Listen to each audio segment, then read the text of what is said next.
So this is another EC Comics science fiction story. This one is from Weird Fantasy number 6, published in March, April 1951, with story and art by Wallace Wood.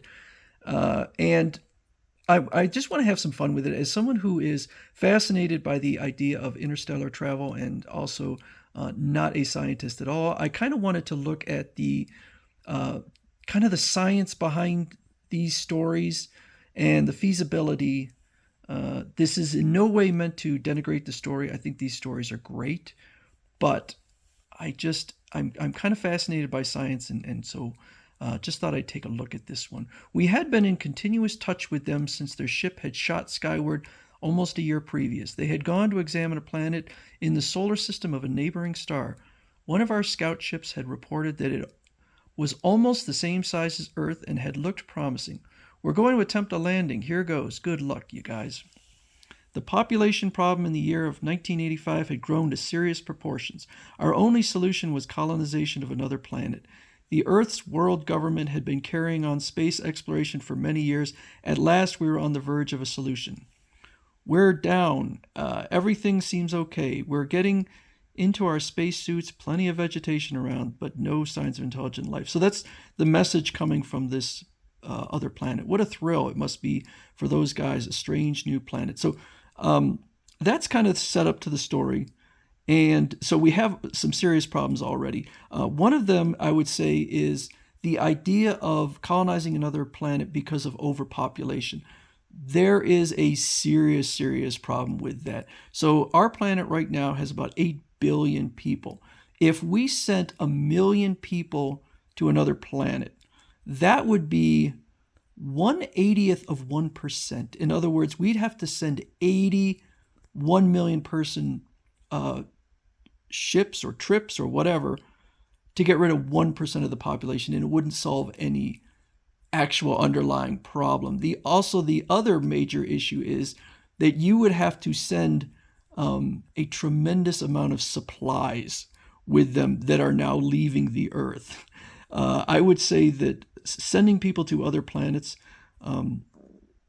to address overpopulation would make absolutely no sense. The other thing is that, as was shown in a previous story, the closest solar system to our own is Alpha Centauri, which is 4.3 light years away. So it would take 4.3 years for a message to get from that solar system to ours. So there is no way that you could have communication between them. But the communication gets cut off, and so they decide they're going to send a rescue ship to find out what happened to these folks.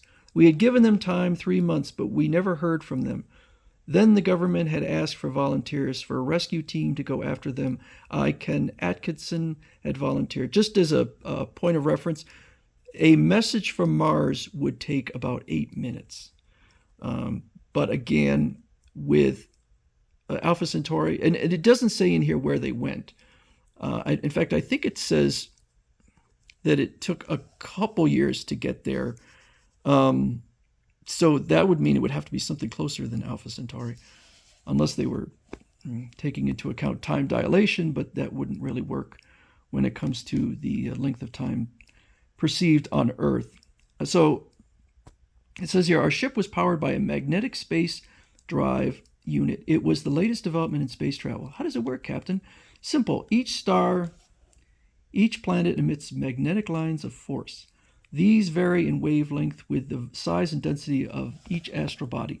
By tuning in on the particular wavelength of our destination, we are able to utilize its magnetic force lines to power and steer our craft. By this magnetic current, we are able to travel faster than the speed of light. So that's basically just pseudoscientific mumbo jumbo with no basis in reality. And I'll let that one go only because, if we were to explain to someone in the 1800s about nuclear fusion, it would seem equally bizarre. But I don't think that the magnetic forces of a planet reach light years away. So they travel all the way out there. The months passed, and our destination grew nearer and nearer. Then one day, there she is on our telescreen. Green. It's a green planet like Earth. So we're also apparently not taking into account time dilation, because if they were moving at the speed of light, which is theoretically not possible, there would be no discernible passage of time within the ship. So they land on the planet, and it kind of quickly just stops being a science fiction story. They start exploring and find the ship of the other astronauts, and these beings come out that seem to be attacking them. They were humanoid in form, but that was where the resemblance ended. Their eyes glared from black holes and sickly greenish heads. They were unclothed, their bodies to that sickly green. Their skin, if you could call it skin, was pulpy, shimmering, slimy. It seemed to be covered with a fine, sticky, wet hairs. So they feel threatened, and they just kill all these creatures and continue to explore. But the other ship is just a mess. It's wrecked, and they decide that. I'm afraid, gentlemen, that the first expedition has been wiped out by those monsters. Let's go back to our ship before more of them show up. But they get back to their ship, and their ship is already starting to disintegrate because of a mold that exists in the air. It's the mold, Captain. It's ruined the wiring. Prepare for takeoff. The mold, it's destroyed the ignition system. Bolt the door. We'll have to repair it. The ship's been eaten through. The ship's metal's been eaten through. We'll never be able to beat the mold now. So things start getting really bad, and they decide that they're gonna split up because it's already affecting them also. Gentlemen, I suggest we split up, keep away from each other, so we cannot watch the mold destroying us. So they're resigned to their fate that they're all going to die. And another ship comes along, a spaceship. It's coming to rescue us. I rushed down the hill calling for the others. It was the first time I had used my voice in months. It startled me. It was hoarse, unintelligible. Ugh. So he tries to rush down to get help from this new spaceship, and he is gunned down. As the bullets ripped into me and I pitched forward, bleeding, everything suddenly became clear. I was a monster, the same kind that had attacked us when we landed.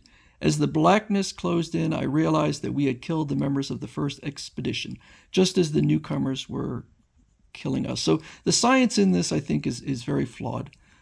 Just simply would not work. But also, I think the story has some problems, particularly since I think it gives away the ending way too early. So some people maybe didn't see it coming, but the moment they were attacked by those groups of humanoids, I was like, oh, that's probably the previous crew. And once they start degenerating, I'm like, okay, yeah, they're gonna end up in the same situation. So I think maybe the story could have been helped if their transformation was into something entirely inhuman, so the reader wouldn't think that it was just the previous crew. I think it was just a bit too obvious, but still a pretty good story.